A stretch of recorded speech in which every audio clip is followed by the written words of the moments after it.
사랑하는 성도 여러분, 오늘 하나님의 말씀 고린도전서 10장 13절 말씀입니다. 사람이 감당할 시험 밖에는 너희가 당한 것이 없나니 오직 하나님은 미쁘사 너희가 감당하지 못할 시험 당함을 허락하지 아니하시고 시험 당할 즈음에 또한 피할 길을 내사 너희로 능히 감당하게 하시느니라. 오늘은 성도가 고난과 재난을 만날 때라고 하는 제목 가지고 하나님의 말씀 받도록 하겠습니다. 여러분에게 이 코로나19 위기 상황에서 하나님의 은혜와 또 보호하심의 은총이 함께 하시길 간절히 기도하고 축복합니다. 이제 사순절이 시작됐습니다. 코로나19 이 위기 상황에서 우리는 다시 한번 예수님이 당하신 순환과 십자가의 삶을 기억하면서 경건의 삶을 이 사순절기에 한번 실천할 수 있기를 또 바라봅니다. 이 위기 한복판에 우리는 서 있습니다. 십자가 의미가 무엇인지 저는 응답해야 할 때라고 생각합니다. 세상의 아픔에 깊이 공감하고 또 사랑과 희망을 실천하는 공동체로 거듭나야 할 때가 바로 지금이라고 생각합니다. 우리 교회가 그리스도의 손과 발이 되어 코로나19의 고통을 싸매고 치유하게 되기를 간절히 소망합니다. 아멘. 코로나19의 급격한 확산에 따라서 제가 몇 차례 목회 서신을 띄웠지만은 설교에 들어가기 전에 몇 가지 중요한 문제를 우리 서신 삼아 우리 성도님들에게 전하게 됩니다. 코로나19가 외부 유입 단계를 지나서 이제 지역 확산 단계로 접어들면서 한국 사회 전반에 생명의 안전이 심하게 도전받고 있습니다.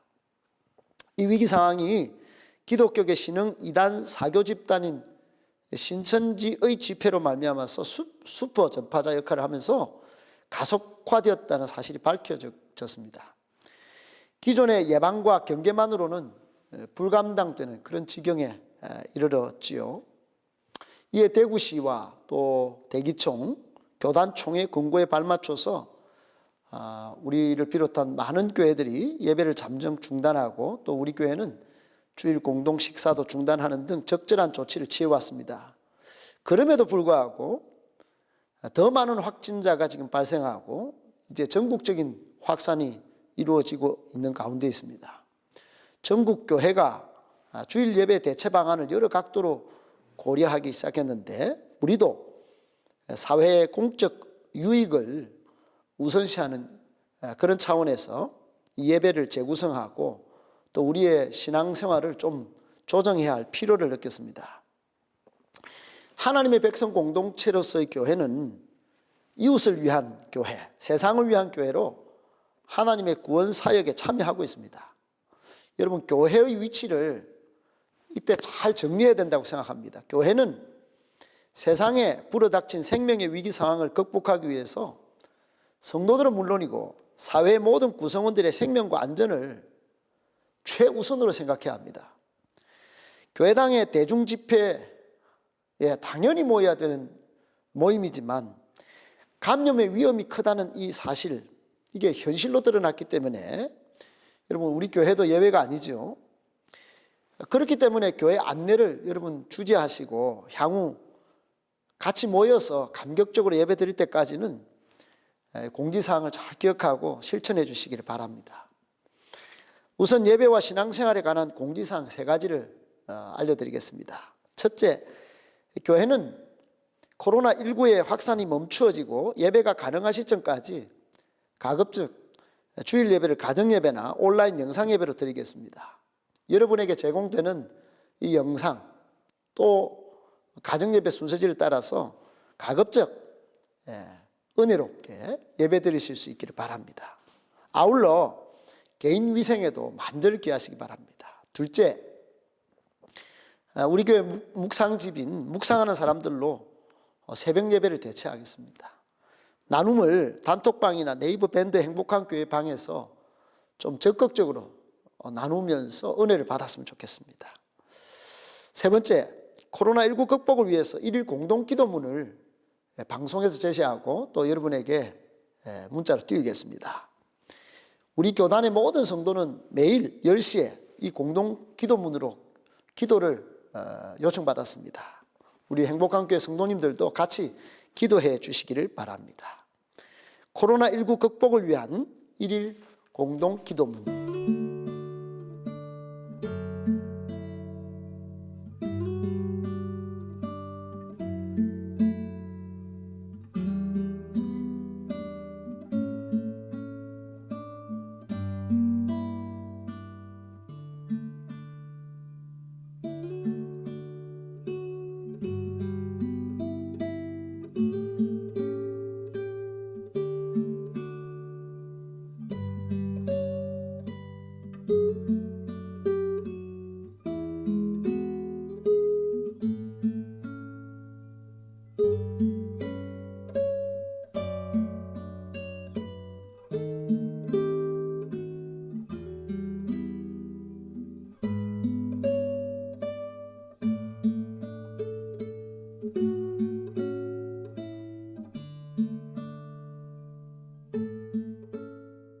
여러분, 교회는 그리스도의 몸입니다.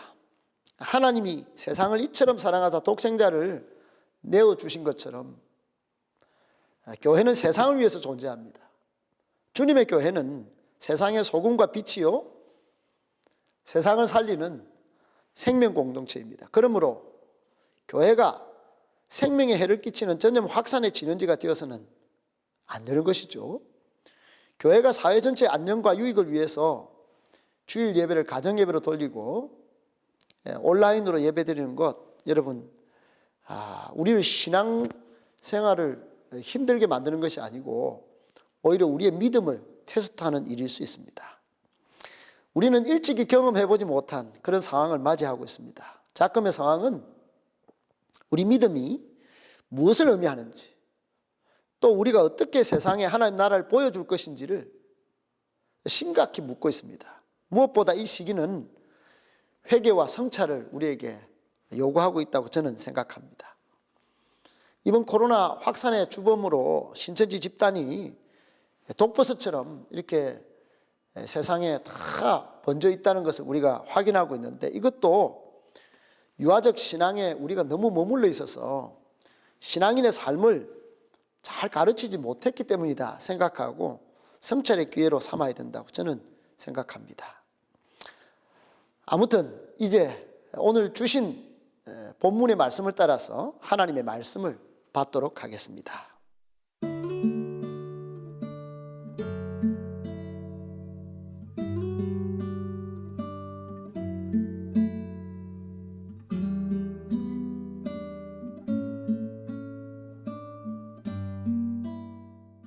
요즘 자주 우리가 듣는 찬양 가운데 김브라이언 목사님이 불렀던 주가 일하시네 라고 하는 찬양이 있습니다.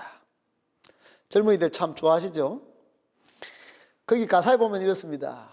날이 저물어 갈 때, 빈들에서 걸을 때, 그때가 하나님의 때. 내 힘으로 안 될 때, 빈손으로 걸을 때 내가 고백해 여호와 이래.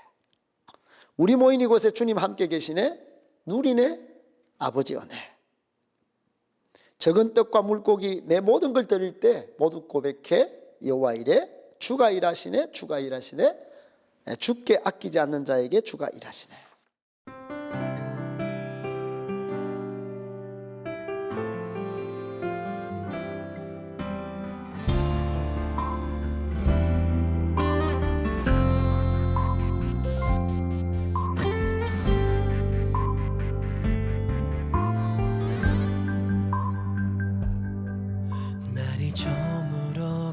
때 빈들에서 걸을 때 그때가 하나님의 때 내 힘으로 안 될 때 빈손으로 걸을 때 내가 고백해 여호와 이래 주가 일하시네 주가 일하시네. 주께 아끼지 않는 자에게 주가 일하시네. 주가 일하시네. 신뢰하며 걷는 자에게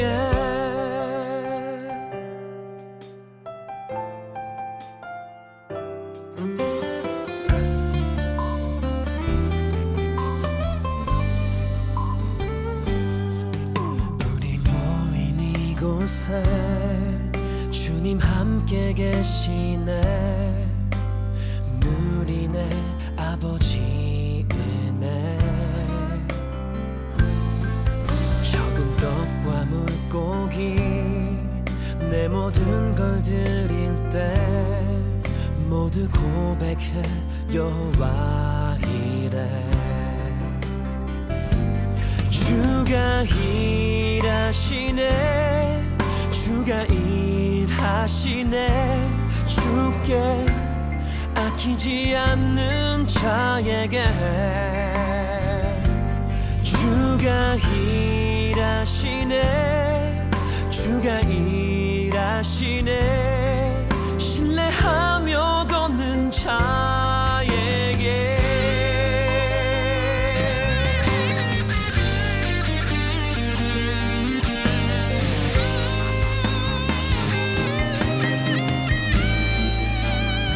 주가 일하시네. 주가 일하시네. 주께 아끼지 않는 자에게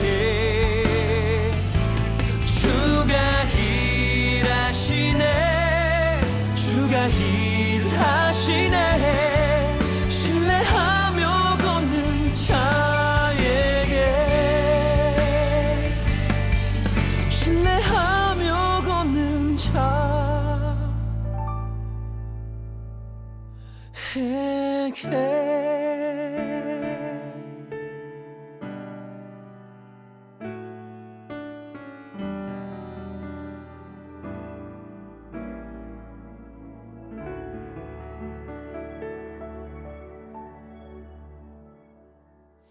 날은 저물고 장소는 빈들 터벅터벅 걷죠.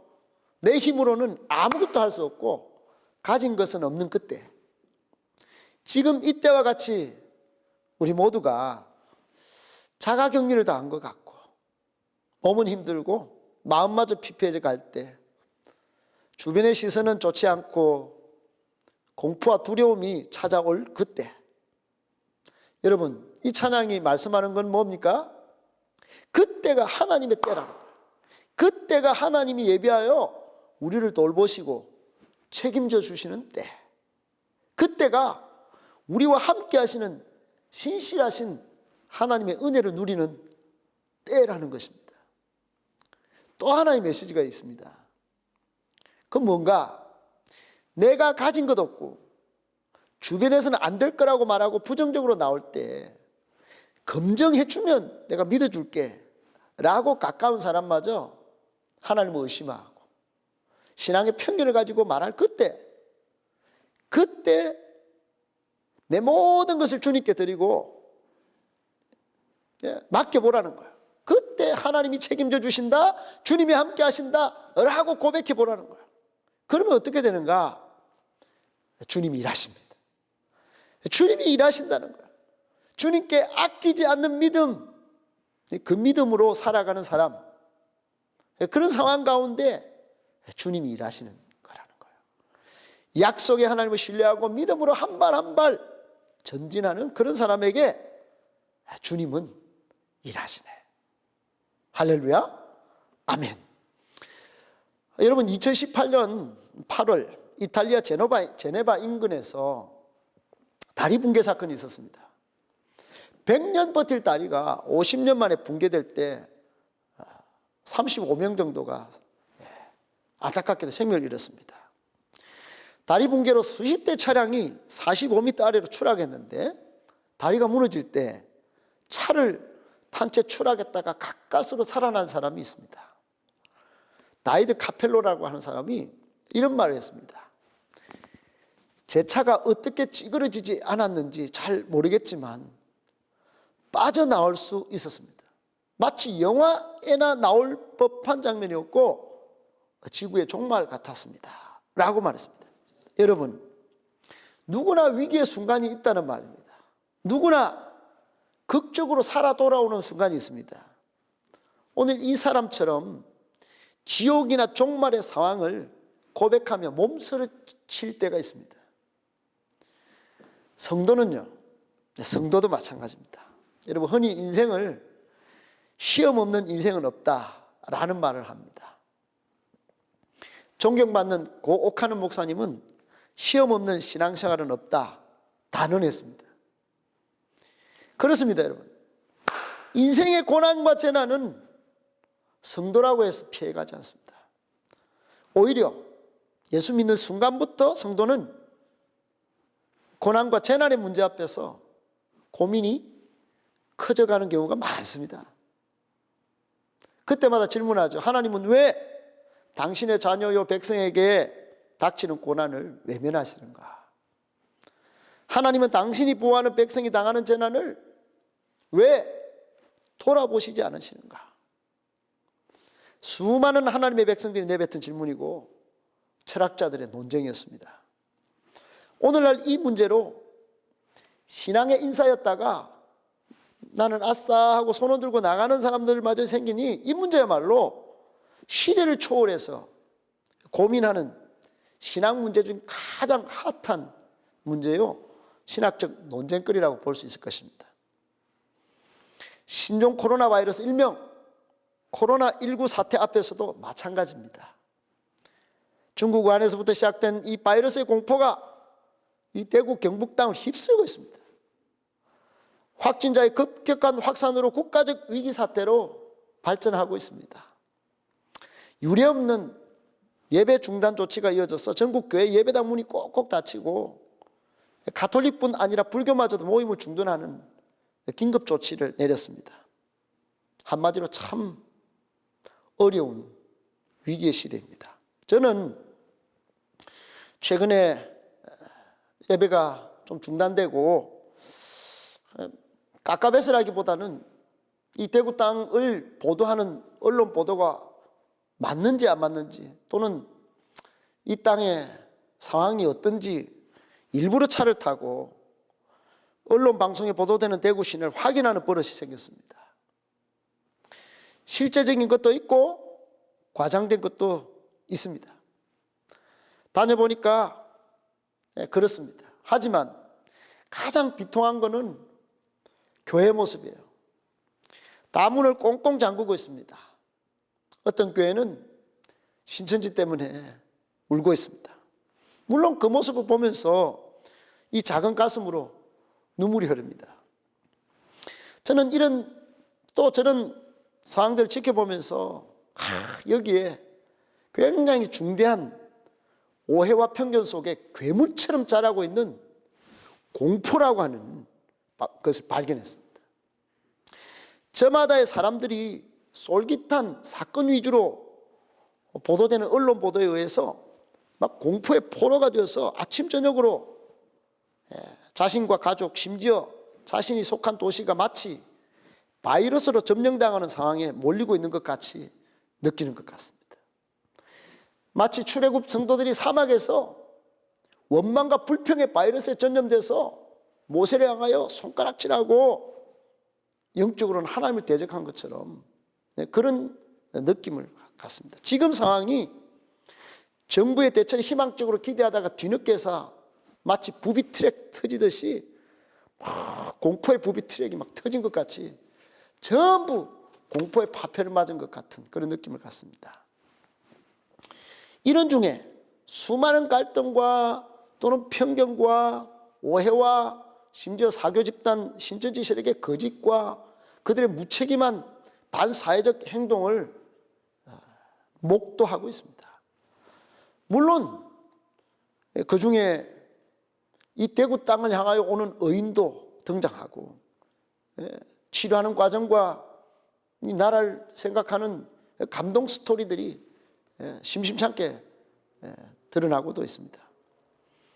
하지만 오늘 우리는 왜 이런 재난을 우리가 겪어야 하는가, 여기 좀 초점을 맞추려고 합니다.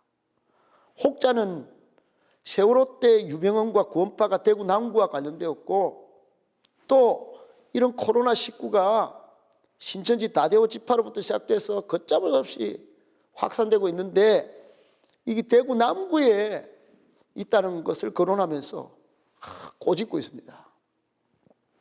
전형적인 하나님의 심판론입니다.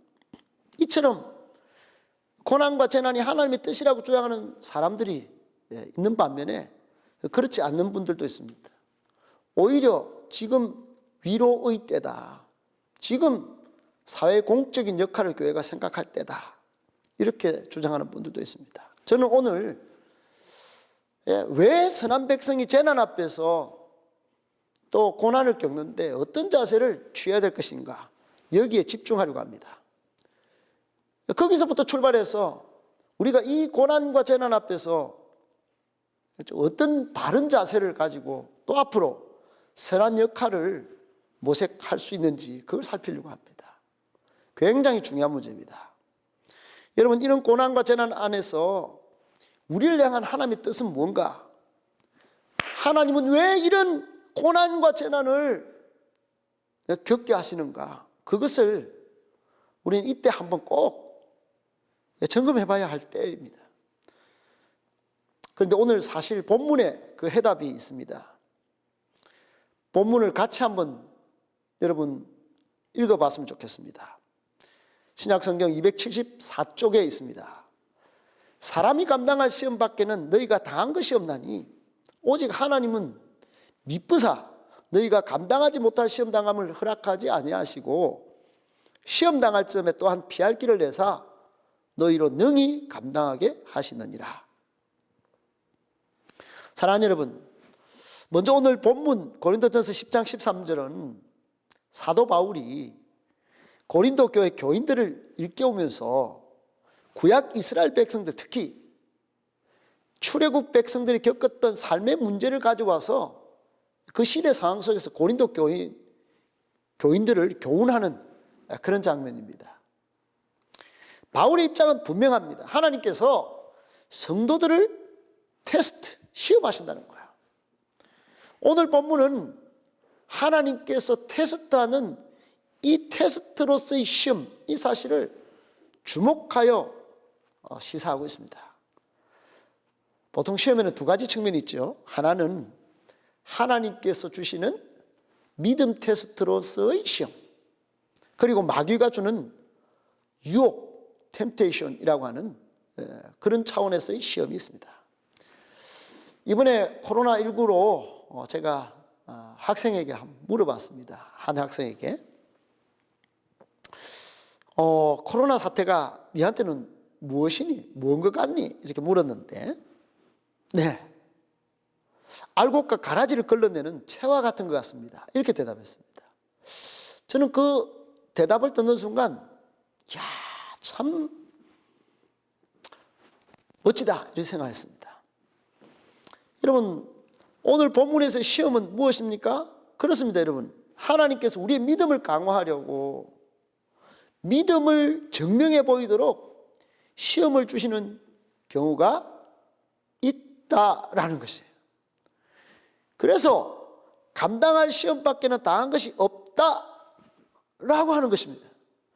사람이 감당 못할 시험은 없다라는 거예요. 우리가 이해하지 못할 고난과 재난도 결국은 여러분 감당할 만한 시험, 즉 우리의 믿음을 증명해낼 수 있는 그런 테스트로서의 시험이라는 거예요. 여러분, 이런 점에서 기독교는 세상의 인본주의적 세속 종교와 다릅니다. 그리고 현세적 복과 번영만 추구하는 샤머니즘적 신앙과 뚜렷한 차이가 있습니다. 그 뚜렷한 차이를 만들어내는 것 중에 가장 큰 차이가 뭐냐? 그게 바로 고난에 대처하는 자세, 재난 앞에 선 우리 성도의 자세, 이겁니다. 여러분, 세속 종교와 바른 기독교의 차이, 그건 고난과 재난에 대한 자세에서 드러납니다. 힘들고 어려운 문제가 닥칠 때 바로 그때 세상 사람과 믿는 사람의 차이가 드러난다는 거예요. 바로 그때 주가 일하시네 그 찬양에서 나온 것처럼 우리 성도는 하나님이 일하시는 때다, 이걸 믿고 믿음의 근육을 강화하는 기회로 쓰는 것입니다. 여러분, 세상의 인본주의적 종교는, 세상 종교는 그렇지 않습니다. 어떻습니까? 복과 번영에 치중합니다. 그러다가 삶의 어려운 상황, 즉 고난과 역경이 막 닥치면 뭐 벌을 받는 걸로 그렇게 받아들입니다. 그러므로 신이 내린 벌, 즉 화를 면하는 길은 우선 신을 막 믿는 거고, 둘째로 그에게 점수를 막 따야 됩니다. 그래서 막 복채를, 막 돈을 바치고 노력을 하고, 그래야 다시 안정을 찾고 삶의 행복을 찾을 수 있다고 믿기 때문에 그런 행동을 하는 것이죠.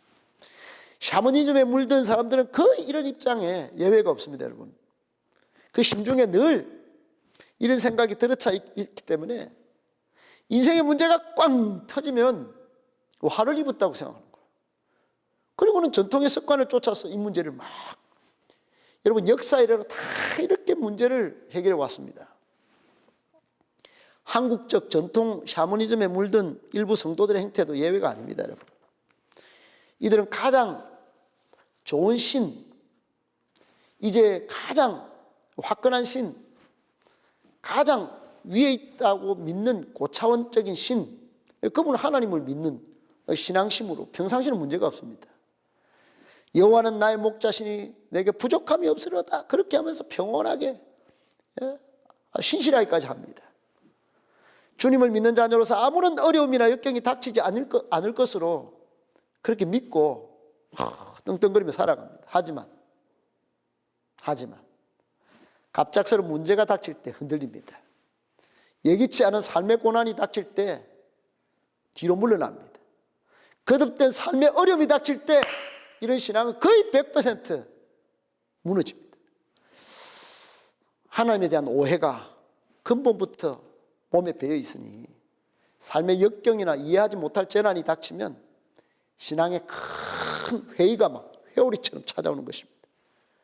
그때 인사를 포기하고 아싸가 되어서 하나님을 떠나서 신앙을 버리기까지 하는 것입니다. 제가 많은 젊은이들 가운데 나타나는 안타까운 신앙의 현상을 발견한 것이 있습니다. 그게 뭐냐? 젊은이들 초기의 열정은 뜨겁습니다. 그런데 오래 가지 못한다는 거예요. 꾸준히 변질되지 않고 항상 상황과 조건이 흔들리지 않고 믿음을 지키는 게 어렵다. 그래서 저는 믿음의 최고봉은 항상성의 믿음, 처음부터 끝까지 변질되지 않고 흔들리지 않는 믿음, 어떤 고난과 재난이 닥쳐도 하나님을 바라보는 그 항상성의 믿음, 그 믿음을 최고로 치는 것입니다. 여러분, 왜 이렇게 젊은이들이 처음에는 뜨겁지만 나중에 흔들릴까요?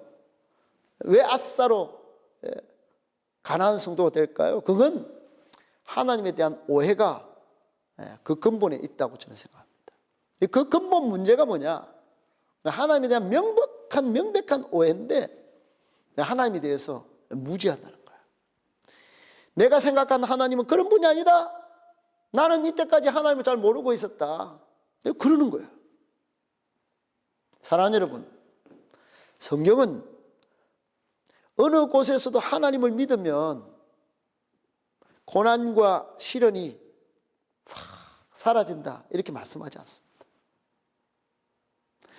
공동체가 겪는 재난도 마찬가지입니다. 내 입장과 상관없이 언제든지 공동체 전체로 위기와 재난이 찾아오는 경우가 여러분 작을까요? 많을까요? 허다합니다. 인정 안 인정? 네, 인정. 이처럼 성경은 오히려 신앙이 있기 때문에 시험 당하는 그 사례를 허다하게 보여줍니다. 오늘 본문은 그 허다하게 당하는 신앙의 시험 앞에 가장 잘 정의를 내린 핵심 본문 구절이라고 말씀드릴 수 있습니다. 사람이 감당할 시험이 없는 것이 아니다. 믿으면 곧 안개같이 사라지는 것이 아니라 시험이 있다 이거야. 고난이 닥쳐온다 이거야. 공동체적으로 재난이 있다라는 거야. 여러분 예를 들면 소개할 것이 몇 개 있는데 아담이 그렇습니다. 여러분 아담에게는 선악과가 시험이었어요. 안타깝게도 자신을 위해서라도 또 모든 인류를 위해서라도 아니 하나님을 위해서라도 선악을 알게 하는 나무 열매 따먹으면 된다 안 된다? 안 됐습니다. 자기를 위해서도 모든 인류를 위해서도 가장 가깝게 동행했던 하나님을 위해서라도 그러면 안 되었습니다. 그런데 하나님의 말씀에 대한 불순종이라는 결과 끔찍한 것으로 돌아왔습니다.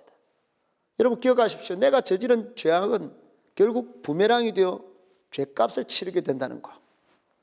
예수님이 십자가에 달려 죽으시고야 첫사람 아담이 지은 이 죄, 이 저주의 사슬이 풀리게 되는 것이죠. 노아도 그렇습니다. 여러분 노아는 방주를 짓는 내내 시험의 연속이었을 것입니다. 하나님의 말씀을 따라 산 위에 방주를 짓는 모습을 보면서 주변 사람들이 쉴 새 없이 조롱과 멸시를 막 날렸을 거예요. 치를 들었을 것입니다. 저 자녀 학대를 저렇게 하나, 가정 꼰대다 소리를 질렀을 것입니다. 그런 시험이 있었는 거예요. 아브라함은 또 어떻습니까? 창세기 22장 1절로 2절에 그 일 위에 하나님이 아브라함을 시험하시려고 그를 부르시되 아브라함아 하시니 그가 이르되 내가 여기 있나이다. 여호와께서 이르시되 내 아들 내 사랑하는 독자 이삭을 데리고 모리아 땅으로 가서 내가 내게 일러준 산 한 산 거기서 그를 번제로 드리라.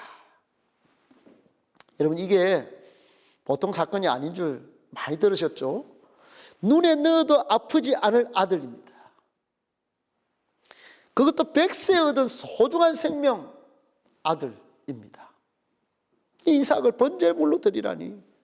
도대체 하나님은 어떤 분이신가? 내가 믿는 그 하나님 맞는가? 어떻게 나에게 이런 명령을 내리시는가? 그리고 나는 이 명령을 지켜야 되나? 안 지켜도 되나?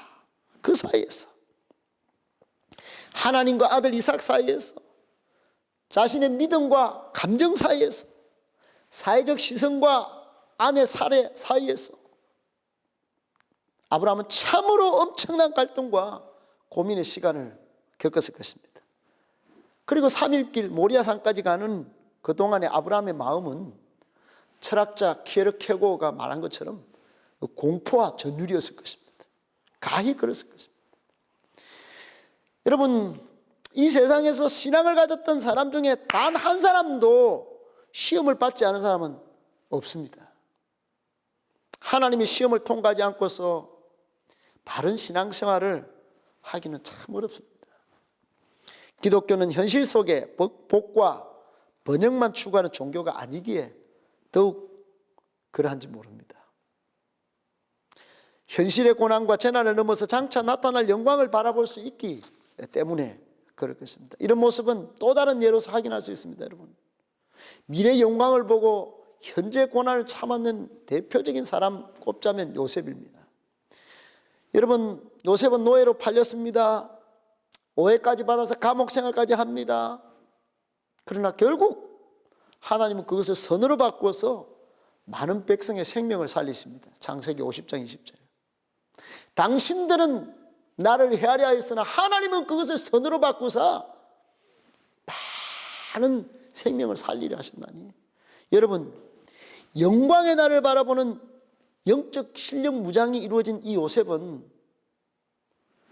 비록 이해할 수 없는 고난과 재난을 당했지만은 장차 하나님이 선으로 바꾸어 주실 것을 믿고 이기는 사람이 되었습니다.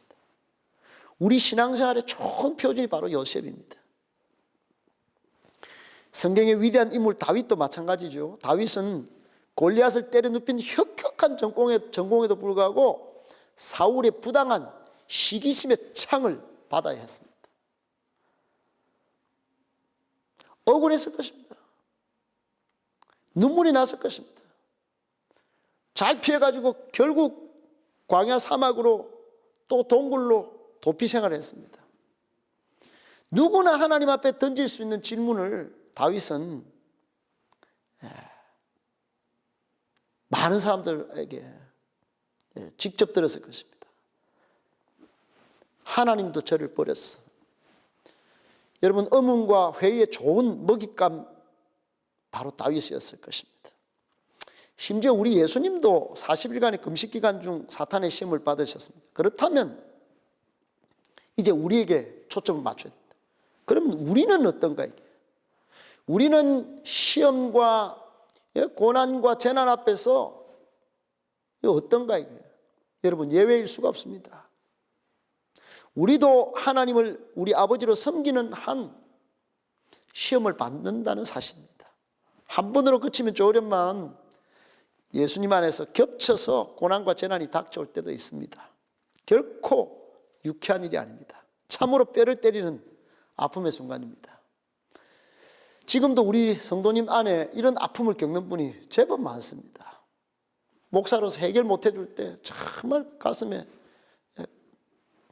뼈를 깎는 것 같은 고통의 눈물이 있습니다. 여러분, 이런 일이 없으면 좋겠지만 있습니다. 하지만 그것은 왜일까?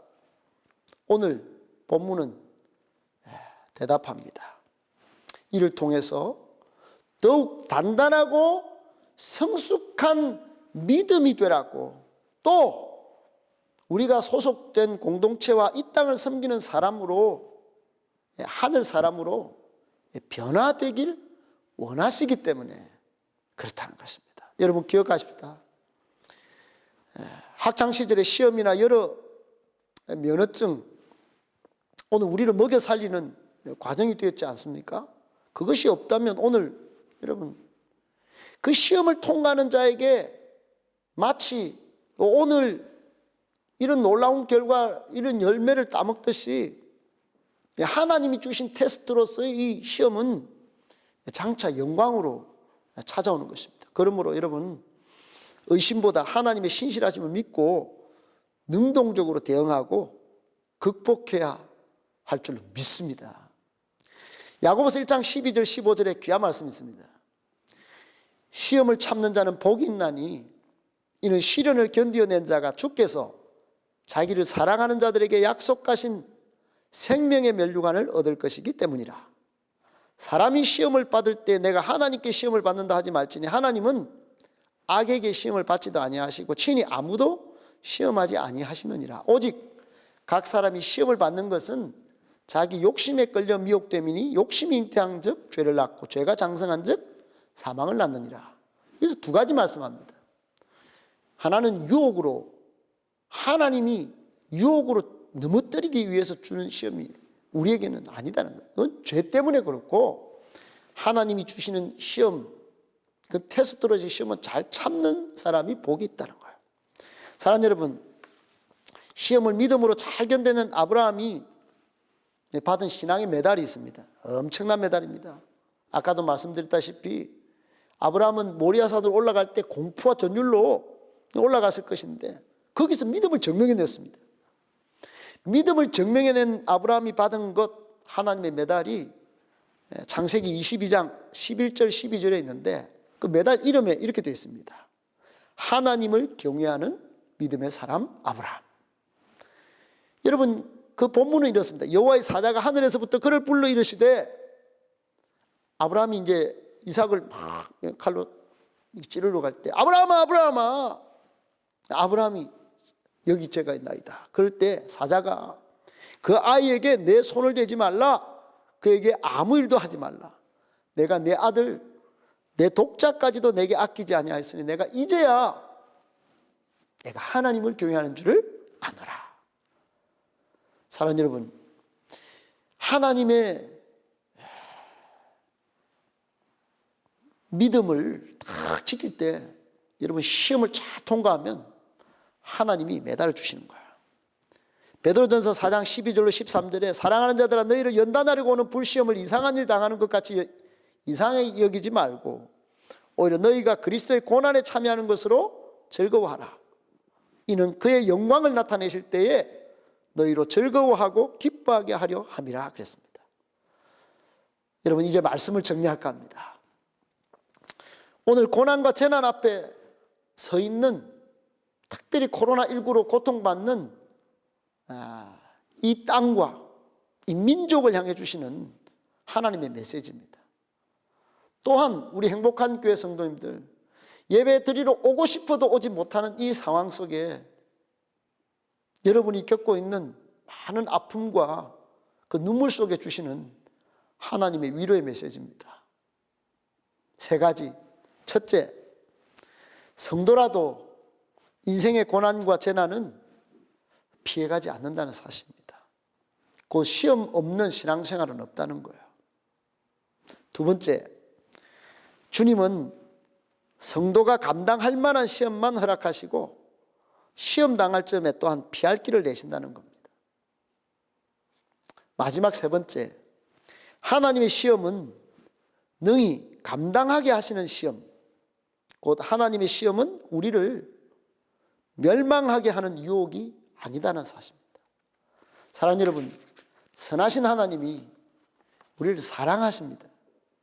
하나님은 미쁘사 페이스풀 신실하셔서 말씀하신 약속을 꼭 지키신다, 책임지신다, 그 사실을 믿기를 바랍니다. 아무쪼록 한 주간도 우리 주님 안에서 평안하시고 잘 이겨내시기를 바랍니다. 저는 우리 모든 성도님들이 또 코로나19로 고통받는 많은 이 땅의 백성들과 이 민족이 우리 영혼을 안전하게 이끄시는 하나님을 더욱 바라보는 이때가 되기를 바랍니다. 간절히 소망하고 축복합니다. 그런 하나님의 말씀 한 구절만 읽고 말씀을 맺고 기도하고자 합니다. 시편 91편 1절로 4절 말씀인데 제가 읽어드리겠습니다. 생명의 하나님, 우리가 의지하는 우리의 하나님, 주님은 우리의 피난처시요 요새이십니다.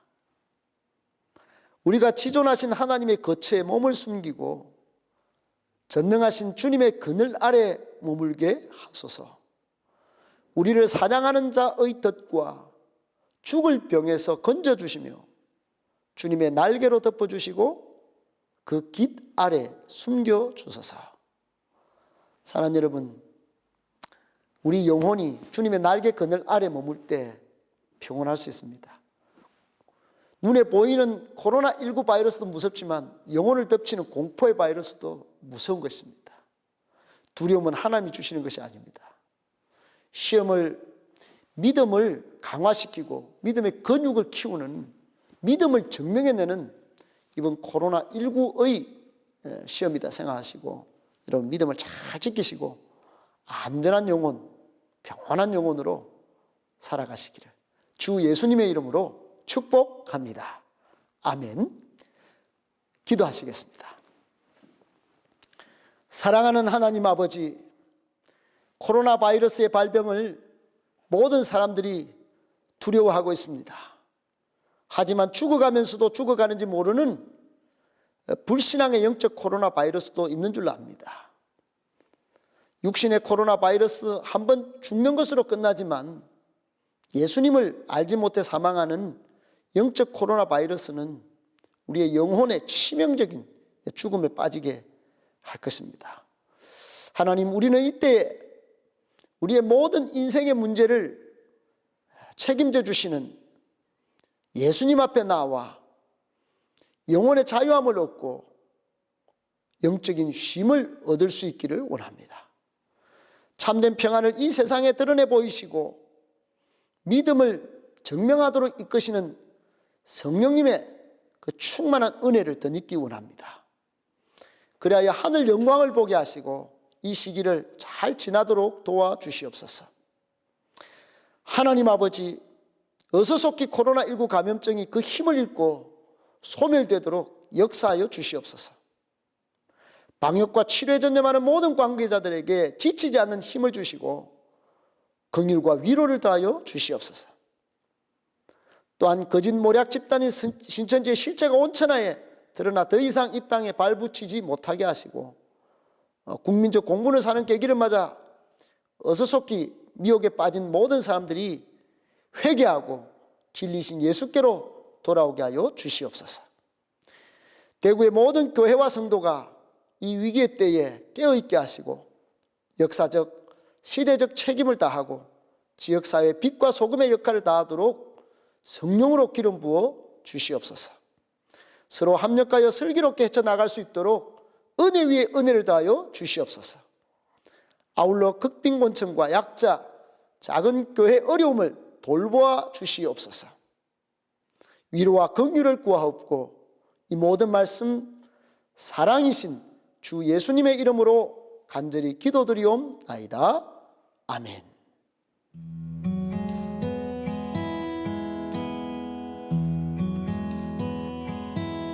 내 아버지 그 품 안에서 내 영혼은 안전합니다.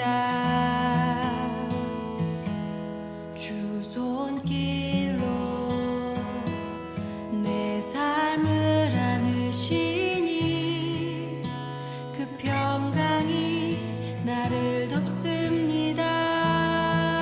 내 아버지 그 품 안에서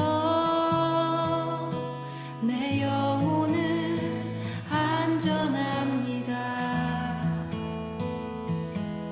주 손길로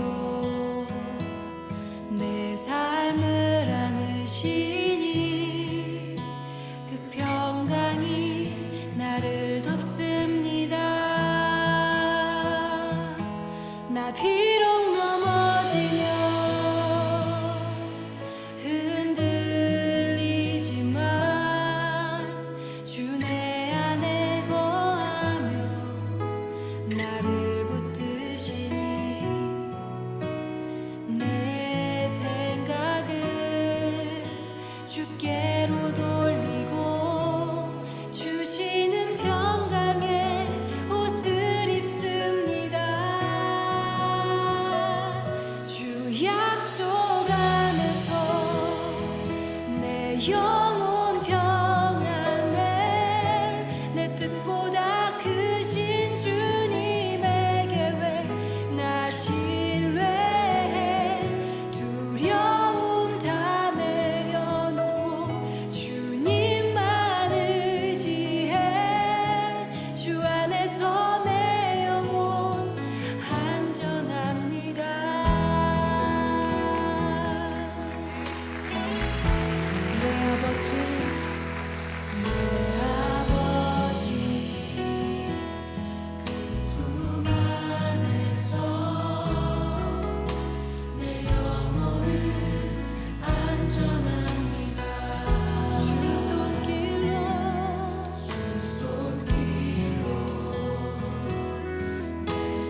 나를 붙드시 내 생각을 주께로 내 생각을 주께로 돌리고 주시는 평강의 옷을 입습니다.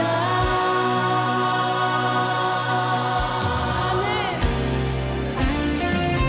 주 약속 안에서 내 영혼 평안해 내 뜻보다 크신 주님의 계획 나 신뢰해 두려움 다 내려놓고 주님만 의지해 주 안에서 내 영혼 안전합니다. 주 약속 안에서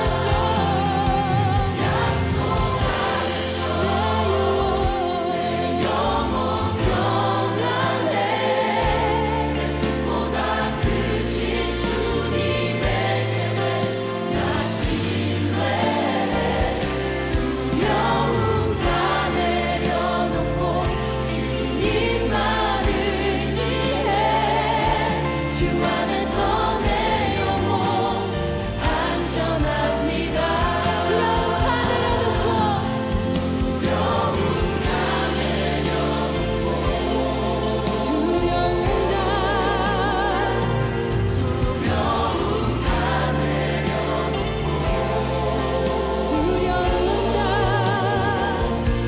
두려움 다 내려놓고 주님만 의지해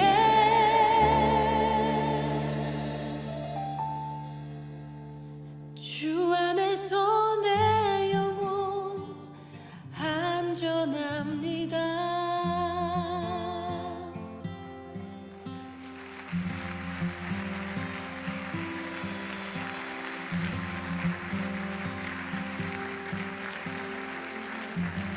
선하신 주님, 우리의 삶이 주님의 손에 있기 때문에 우리 삶에 어떠한 일이 벌어지더라도 우리 삶이 안전하다는 것을 믿습니다. 모든 것 아시는 주님께 우리의 삶을 온전히 드리기 원합니다. 우리의 두려움을 내려놓을 수 있도록 성령님 우리를 온전히 주장하여 주시옵소서.